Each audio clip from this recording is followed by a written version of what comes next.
Standard 8 Gujarati SL workbook chapter 5 બાનો વાડો. પહેલો પ્રશ્ન કે નીચેના હરેક પ્રશ્નના ઉત્તર માટે આપેલા વિકલ્પોમાંથી સાચો વિકલ્પ શોધી તેનો ક્રમ અક્ષર બોક્સમાં લખો. પહેલું છે બાનો વાડો. પાઠકના લેખકનું નામ જણાવો. તો પ્રવીણ દરજી એ બાનો વાડો પાઠકના લેખકનું નામ છે. બીજું છે બાનો વાડો પાઠકમાં બા માટે કર્યું વિશેષણ વપરાયું નથી. તો માલદાર. લેખકની દ્રષ્ટિએ બા એટલે નિરંતર ઉદ્યોગ. આગળ આપેલું છે બા વીતી ગયેલા દિવસોના રસ્તેથી ઝડપથી નીકળી પણ જાય છે. એ વાક્યનો અર્થ છે. તો એ વાક્યનો શું અર્થ થાય છે? તો बा दुख ने भूली जाए छे. बी ऑप्शन सही हो जाएगा. आगे है बाना वाड़ा ने लेखक क्या नामे ओळखावे छे. बाने वाड़ो जे छे એને કયા નામથી ઓળખાવે છે? તો ઔષધાલય નામથી ઓળખાવે છે. આગળ છે બા શાની ખેરાત કરતા હતા? તો બા હે સી ઓપ્શન ફળો ફૂલોના બીજની. જે ફળ છે ફૂલ છે ને બીજની. બા શાના વિના જોરાપો અનુભવતા હતા? તો વાડા વિના. વાડો ના હોય તો એને સારું ના લાગે. જોરાપા અનુભવતા બા. આગળ આપેલું છે બા છાબડીમાં શું ભરીને મંદિરમાં મોકલતા? તો ફૂલો. છાબડીમાં ફૂલો ભરીને મોકલતા બા. આગળ આપેલું છે બીજું પ્રશ્ન ક્રોસમાં આપેલા શબ્દોમાંથી યોગ્ય શબ્દ પસંદ કરીને ખાલી જગ્યા પૂરો. પહેલું છે બા સમયને જીતી ગઈ. મને શું કામ જીવાડી બસ પછી આ ચૂપ થઈ જતી. પહેલા તો કૂવેથી જ ચાકડી મારફતે પાણી ખેંચી લાવવું પડે. કૂવેથી લાવતા હતા પહેલે પાણી. આની નજર પુષ્પે પુષ્પે પતંગિયાની જેમ ઉડી કરતી. જમીન ઉપરના છોડનું નિરીક્ષણ કરતી વેળા એ નજર વરસાદી ગાય બની જતી. બા કશેક જાય ને ત્યાં વાડા જેવું ફૂલ ફલાદી નિહાળે તો ત્યાં તે લટાર માર્યા વિના રહે જ નહીં. આગળ આપેલું છે ત્રીજું નીચેના વિધાનમાંથી ખરા વિધાન સામે રાઈટ અને ખોટા વિધાન સામે ક્રોસની નિશાની કરો. પહેલું છે બા 75ની લાગે નહીં પણ બા સ્વીકારી લેતી. તો ગલત છે. 75 વર્ષની લાગતી નથી બા. બા જીવી છે જે એવું કે ઉંમર કે નિરાશાને નજીક જ રાખે. તો આ ગલત છે. આગળ આપેલું છે બાનું જીવન અને મુક્તિ જે ઘણો તે વાડો રહ્યો છે. તો રાઈટ. બાનું જીવન વાડામાં જ રહેતું હતું. બાને છોડની માવજ કરતી જોવી એ પણ એક લહાવો છે. તો રાઈટ હે. બા ક્ષણે ક્ષણનો હિસાબ ના રાખે. તો ગલત છે. બા ક્ષણનો હિસાબ રાખે છે. બાએ પોતાના કામળા વ્યક્તિત્વને અડપાવા દીધું નહીં. તો આ બી રાઈટ છે. આગળ આપેલું છે નીચેના પ્રશ્નનો ઉત્તર એક એક વાક્યમાં લખો. પહેલું બા દેખાવે કેવા હતા? મતલબ બા કેવા દેખાતા હતા? તો બા દેખાવે નીચી બેઠી દડીના અને મજબૂત બાંધાના હતા. આગળ છે બા માટે લેખક કયો શબ્દ વાપર્યો છે? તો બા માટે લેખક જાજર માનબા શબ્દ વાપરે છે. આગળ છે બાનું એક સ્વજન એટલે કોણ? તો બાનું એક સ્વજન એટલે તેમનો વાડો. બાનું જીવન સૂત્ર શું હતું? તો બાનું જીવન સૂત્ર હતું ખાયા સો ખોયા, ખેલાયા સો પાયા. એ બાનું જીવન સૂત્ર હતું, જીવાનું એક મૂળ મંત્ર હતું. આગળ છે બાના વાડામાં કયા કયા ઔષધીયના છોડ હતા? તો બાના વાડામાં તુલસી હતી, કરિયાતું, અરડુસી અને ખરસાડી જેવા ઔષધીય છોડ હતા. અરડુસીના પાન છે, તુલસી છે, એ બાના વાડામાં હતા, ઔષધીય છોડ હતા. બાના જીવન સ્ત્રોત વિશે વિચારવા સર્વમાં મોખરે મૂકી શકાય તેવી બાબત કઈ હતી? તો બાના જીવન સ્ત્રોત વિશે વિચારમાં સર્વમાં મોખરે મૂકી શકાય તેની બાબત વાડાની હતી. આગળ છે પ્રશ્ન 5 કે નીચેના પ્રશ્નોનો ઉત્તર ટૂંકમાં લખો. પહેલું છે બાએ પોતાની ઉંમર ઉપર ઉંમરની અસર થવા દીધી ન હતી એમ શા પરથી કહી શકાય?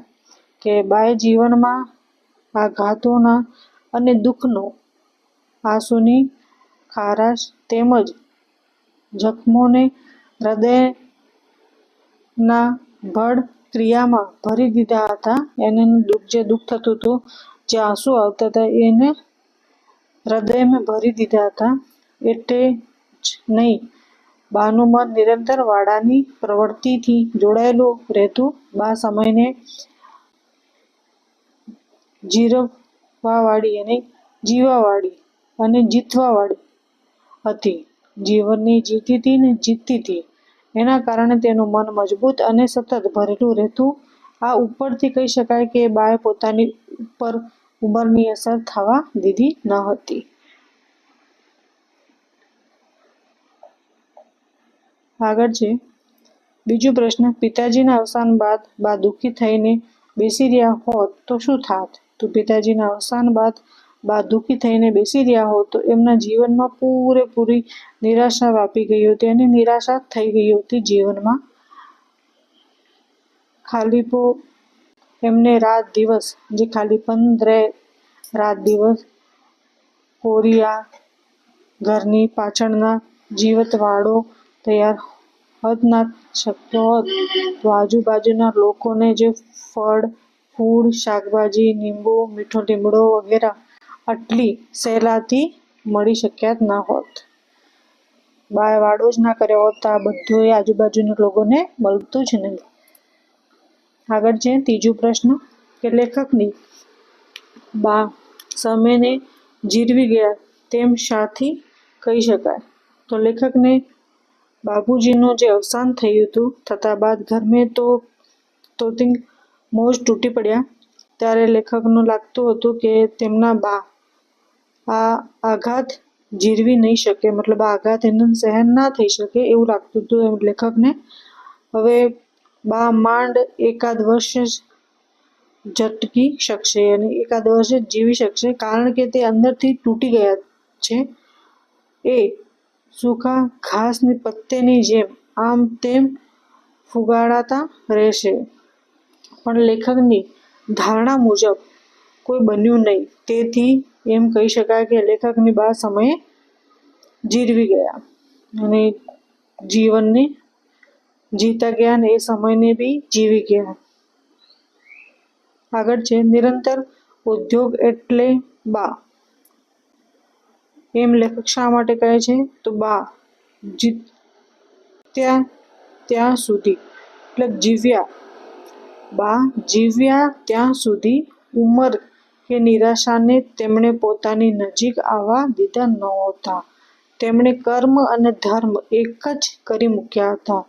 તે કામઠા હતા અને સતત પ્રવૃત્તિશીલ રહેતા હતા. ઘરના નાના મોટા તમામ કામકાજ કરવા અને બાળકોને ઉછેરવા દિવસ રાત તેમની આ જ પ્રવૃત્તિ રહેતી હતી. માટે લેખક કહે છે નિરંતર ઉદ્યોગ એટલે બા. કર્મ ધર્મ કરતા રહેતા, નાનું મોટું કામ કરતા રહેતા, નિરાશા અને ઉંમર એનાને નજીક આવવા જ નથી દીધી. આગળ પ્રશ્ન છે બાએ કર્મ અને ધર્મ એક કરી મૂક્યા છે તેવું લેખક શા માટે કહે છે? તો બા અતીતની કેડી પર આવીને ક્ષણભર ઊભી રહેલી ત્યાંથી આગળ નીકળી જાય છે. તે નિરંતર નવી કેડીની શોધમાં જ રહે છે. તે પોતાના જીવનની ક્ષણે ક્ષણનો હિસાબ પોતાની પાસેથી લે છે. કોઈ વાર ઉધડો પણ લે, બીજા કરે કે ના કરે, એ પોતાનું કામ કરે જ જાય. આથી લેખક કહે છે કે બાએ કર્મ અને ધર્મને એક કરી મૂક્યા છે. આગળ આપેલું છે, નીચેના વિધાનો માટે કારણ લખો. કારણ લખવાનું છે.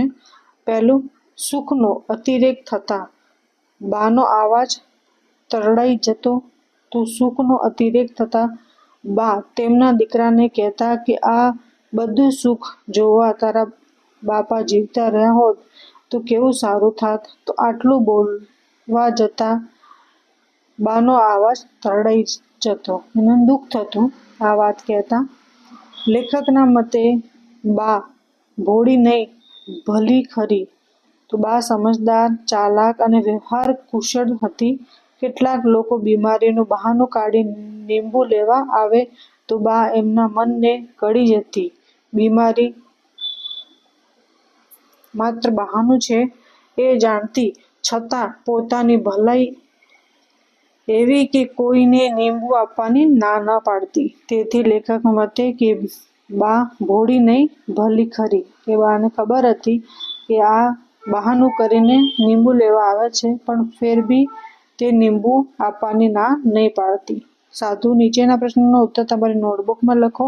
આ 2 પ્રશ્ન છે, તમારી નોટબુકમાં લખવાના છે. આગળ આપેલું છે 8મું પ્રશ્ન. બાના વાડામાં આમ હોત તો શું થાત? પહેલું, તરબૂચ, ટેટી અને કોળાના વેલા માંડવા પર હોત તો તરબૂચ, ટેટી અને કોળાના વજનથી માંડવો ભાગીને ભૂક્કો થઈ ગયો હોત. કે માંડવા પર આ ત્રણે હોત તો માંડવો તો ભાગીને ભૂક્કો થઈ જાય. લીંબુ કડવા હોત તો લીંબુ લેવા કોઈ આવત નહીં. મફતમાં લેવા માટે કોઈ બહાનું પણ ના બનાવવાનું પડતું.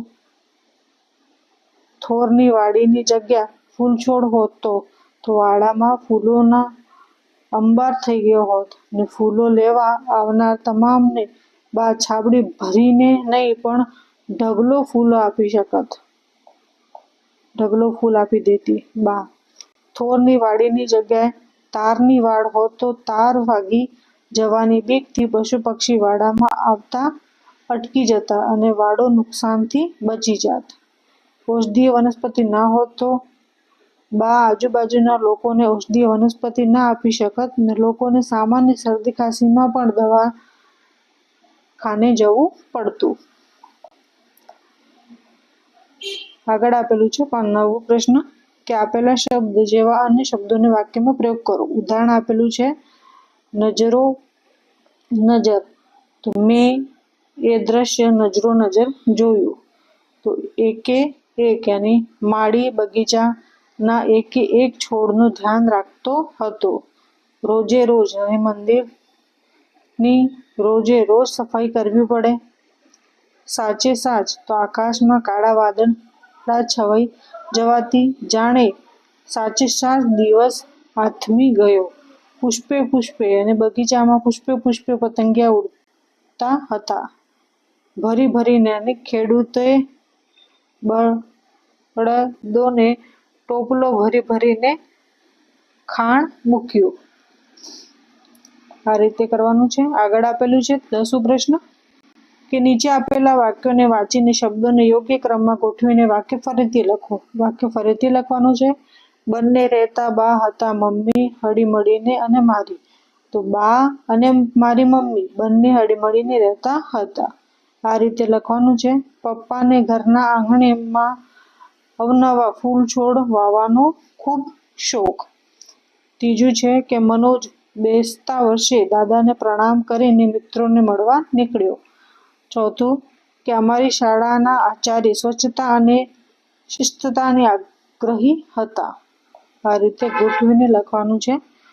ફુગ્ગો ફૂટ દઈને ફૂટતા જ હું ગભરાઈ ગયો. આગળ આપેલું છે, આપેલી વિગતો લઈ અર્થપૂર્ણ વાક્ય બનાવો. બનાવવાનું છે વાક્ય. પહેલું છે, બા બેઠી દડીના કામગરા હતા. કોને ખબર આ વાડો કઈ નવી વસ્તુ બા સામે આમ હરેક વખતે ધરી દેતો હશે. દશકા પૂર્વે બાપુજીનું અવસાન થતાં ઘરનો તોતિંગ મોભ તૂટી પડ્યો. બસ પછી બા ચૂપ થઈ જતી. અમારા વતનના ઘર પછવાડે ઘણો મોટો વાડો છે. ઘરના પાછળ એક ઘણો મોટો વાડો છે. 12 પ્રશ્ન કે ઉદાહરણ પ્રમાણે વાક્યનો વિસ્તાર કરો. ઉદાહરણ છે ચા. તો ચા લખવાનું કે છે, ગરમ ચા.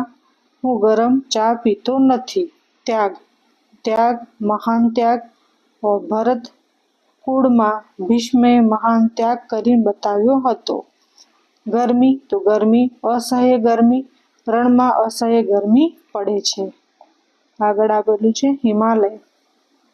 હિમાલય ઊંચો પર્વત. હિમાલય ભારતનો ઊંચો પર્વત હિમાલય છે. જંગલ. તો ઘાટ જંગલ. વરસાદ માટે ઘાટ જંગલ જરૂરી છે. વિદ્યાર્થી. તો વિદ્યાર્થી તેજસ્વી વિદ્યાર્થી. નવીન અમારી શાળાનો તેજસ્વી વિદ્યાર્થી છે. આ રીતે વાક્ય બનાવવાનું છે. આગળ આપેલું છે દૂધ. તો ગાયનું દૂધ. દેશી ગાયનું દૂધ વધારે મીઠું અને પૌષ્ટિક હોય છે.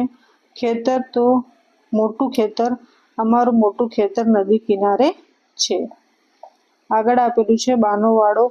પાઠમાં બા વિશે વપરાયેલા વિશેષણોની ચાંદી તૈયાર કરી તમારી પ્રથમ ભાષામાં ભાષાંતર કરો. તો આ આપેલું છે મજબૂત, બાંધાની અને સ્ટ્રોંગ ફિંગર.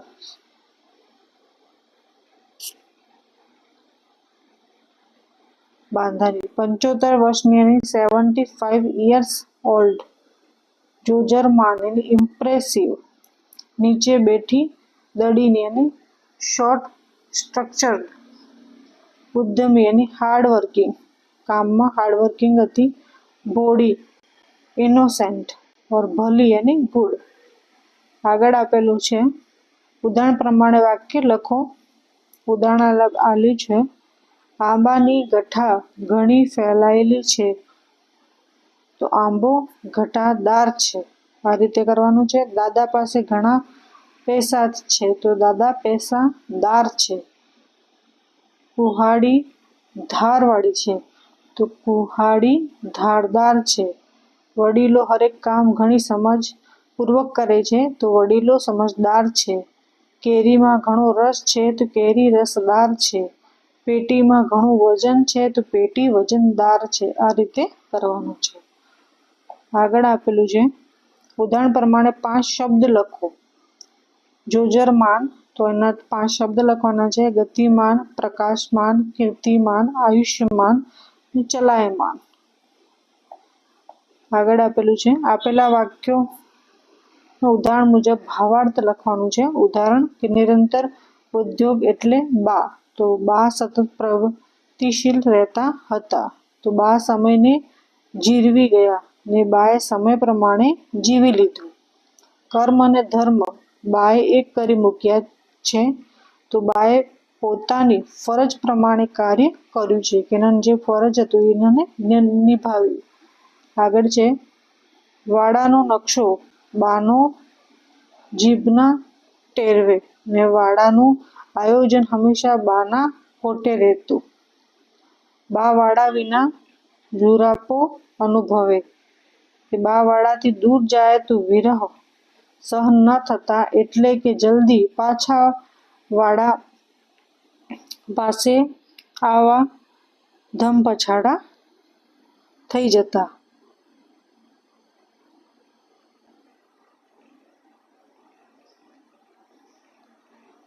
તલગાવતા આ રીતે કરતા હતા.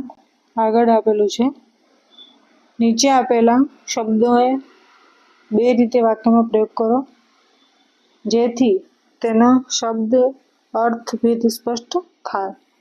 ઉદાહરણ આપેલું છે ભાગી, ભાગી, ભાંગી. ભાંગીની રોશનીએ પ્લાસ્ટિકની ડોલ ભાંગી નાખી. ની તોડી નાખી. ભાગી અને સહેજ આવાજ થતા બિલાડી ભાગી ગઈ. જંગ અને મહાભારતમાં કૌરવો પાંડવો વચ્ચે જંગ થયો હતો. આ જગમાં સત્યના માર્ગ પર ચાલનાર ઓછા હોય છે. વંદન. હું સવારે ઉઠીને મારા માતા પિતાને વંદન કરું છું. વદન અને ચંદ્રમુખીનું વદન ચંદ્ર જેવું હતું. આગળ આપેલું છે જમ્પ. તોફાની રમેશ આખો દિવસ કૂદાકૂદ કરે છે, તેને જરીએ જમ્પ નથી. જપ. મારા દાદા સવારે ગાયત્રી મંત્રનો જાપ કરે છે.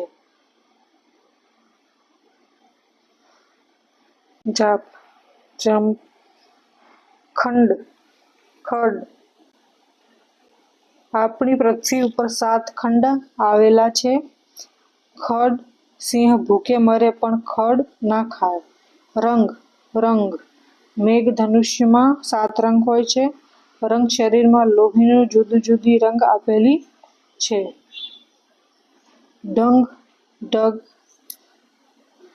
તારા ઘરનો ઢંગ એવો છે કે તારા ઘરે આવવા કોઈ તૈયાર જ થાય નહીં. ઢગ અને દરિયા કિનારે મીઠાના ઢગ પડેલા હોય છે અને ઢગલો જે થાય છે એ. નીચે આપેલા રૂઢિપ્રયોગના અર્થ આપી વાક્યમાં પ્રયોગ કરો. ટૂંકવા ના દેવું અને નજીક આવવા ના દેવું. વાક્ય. વિજયને એકવાર ધંધામાં નિષ્ફળતા મળ્યા પછી પણ તેણે નિરાશાને ટૂંકવા ના દીધી. તડકી છાયડી જેવી ને સુખ અને દુઃખ જોવા. આટલા વર્ષોમાં ફરસના કાકાએ જીવનમાં કેટલી તડકી છાયડી જોઈ છે. તડકો ને છાયડો, સુખ ને દુઃખ જોઈ છે. ઘરનો મોભ તૂટી પડવો. ઘરની મુખ્ય વ્યક્તિનું મૃત્યુ થવું. પિતાજીનું મૃત્યુ થવાની નીરના ઘરનો મોભ તૂટી પડ્યો. આગળ આપેલું છે ભાગી પડવું અને હિંમત હારી જવી યા હતાશ થઈ જવું. નદીના પૂરમાં આખે ખેતરનો પાક તણાઈ જવાથી મનોહર મુખી ભાગી પડ્યો. જીરવી જવું અને સહન કરી લેવું. પિતાજીના મૃત્યુ પછી અમારા ઘરમાં દુઃખના દિવસો આવ્યા હતા, પરંતુ બા સમયને જીરવી ગયા. અંદરથી તૂટી જવું અને હૃદયથી હતાશ થઈ જવું. પતિનું અકસ્માત મૃત્યુ થવાથી લીલાબેન અંદરથી તૂટી ગયા. આંખો ભીની થઈ જવી અને આંખમાં આંસુ આવવા. મહેશને તેનો વૃદ્ધ ભાઈ યાદ આવવા તેની આંખો ભીની થઈ ગઈ. વાદળ જેવું મન થવું કે હળવા ફૂલ થઈ જવું અને પ્રસન્ન બની જવું. બાળપણમાં દુઃખના દિવસો યાદ કરીને મોટી બહેનની આંખો ભરાઈ જતી, પણ પછી તે વાદળ જેવું મન કરી દેતી. ઉધડો લેવા અને ધમકાવવું યા ઠપકો આપવો એ રીતે વાક્ય. સોંપેલું કામ પૂરું ન થતાં શેઠે નોકરનો બરાબર ઉધડો લીધો. ખૈરાત કરવી અને દાન આપવું. રમઝાનનો રોઝે છૂટતા મુસ્લિમ બિરાદરો ફકીરને ખૈરાત કરે છે. આગળ આપેલું છે શબ્દ સમૂહ માટે એક વાક્ય લખવાનું છે. પ્રભાવશાળી વ્યક્તિત્વ ધરાવનારની જોજરમાન. ગામઠી. મકાનના છાપરા પરનું આધારભૂત મોટું લાકડું. જે મોટું લાકડું મજબૂત છે એને મોભ કહેવાય. જેનાથી આપણને જીવન જીવવાનું બળ મળ્યા કરે તે વસ્તુ, વ્યક્તિ કે સ્થળ તો જીવન સ્ત્રોત. દવા તરીકે કામ લાગતા છોડ તો ઔષધીય છોડ. દેશી દવા મળવાનું સ્થળ તો ઔષધાલય. જીવનનો મહત્વનું સિદ્ધાંત તો જીવન સૂત્ર. આગળ આપેલું છે ક્રોસમાં યોગ્ય વિકલ્પ પસંદ કરીને સંવાદ પૂરો કરવાનો છે. આ સંવાદ લખેલું છે. મિમિક્રી. પ્લાન્ટ. જોડ. એલોવેરા. તો રોપો.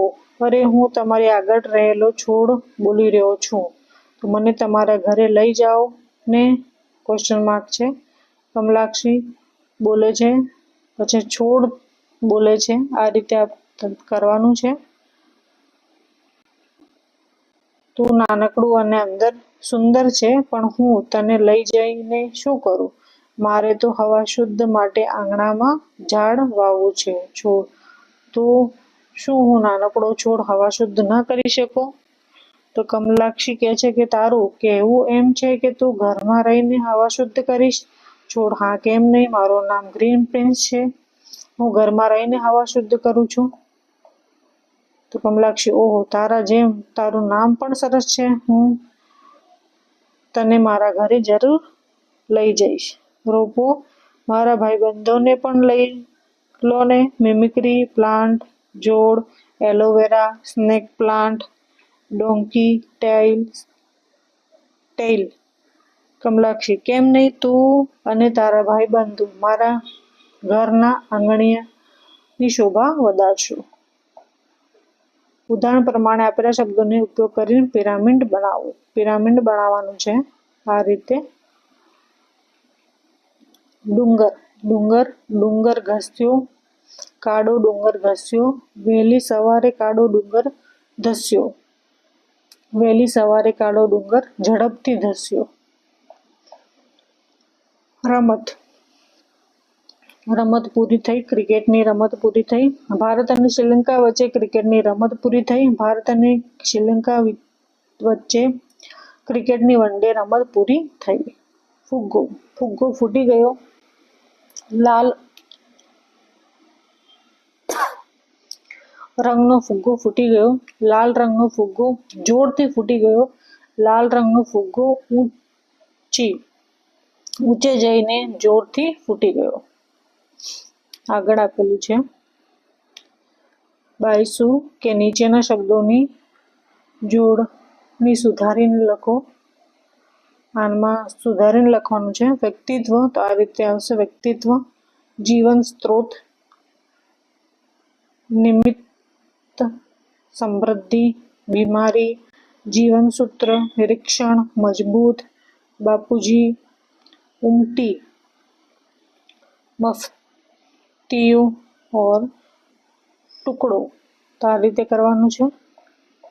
આગળ આપેલું છે નીચેના શબ્દોના સમાનાર્થી શબ્દ લખવાના છે. દરિયો ને સમુદ્ર, સૌરભ સુગંધ, જોજરમાન ભવ્ય, દમામ ભપકો, ખૈરાત તેની દાન, સ્ત્રોત તેની મૂળ, ઉદ્યોગ પ્રવૃત્તિ, તોતિંગ મજબૂત, ઉદ્યમી મહેનતુ, મોખરે આગળ, ચાકલી નાની, વિસ્મય અને આશ્ચર્ય.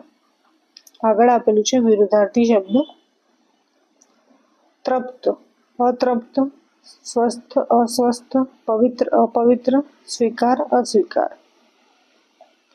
એને બાદ આપેલું છે નીચેના જે સંખ્યાવાચક વિશેષણ દર્શાવતું પદ કયું છે. સંખ્યાવાચક પદ બતાવવાનું છે જેમાં સંખ્યા આપેલી છે. માત્ર 3 પૈસા જ હાથે ચડ્યા. તો 3 શેઠા પરથી આંકડાના એક દોરો ભાગ્યો. મેં 2 ખાનાવાળો ડબ્બો પસંદ કર્યો. તો 2 24 કલાકનો રસ્તો હતો. 24.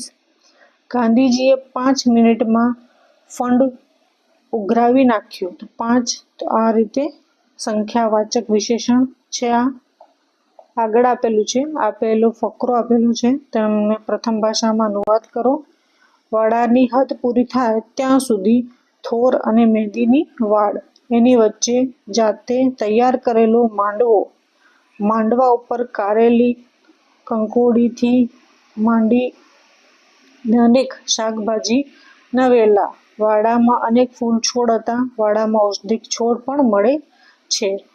તો આને પ્રથમ ભાષામાં કરવાનું છે. There was a fence of cactus and henna bushes અને ઝાડિયા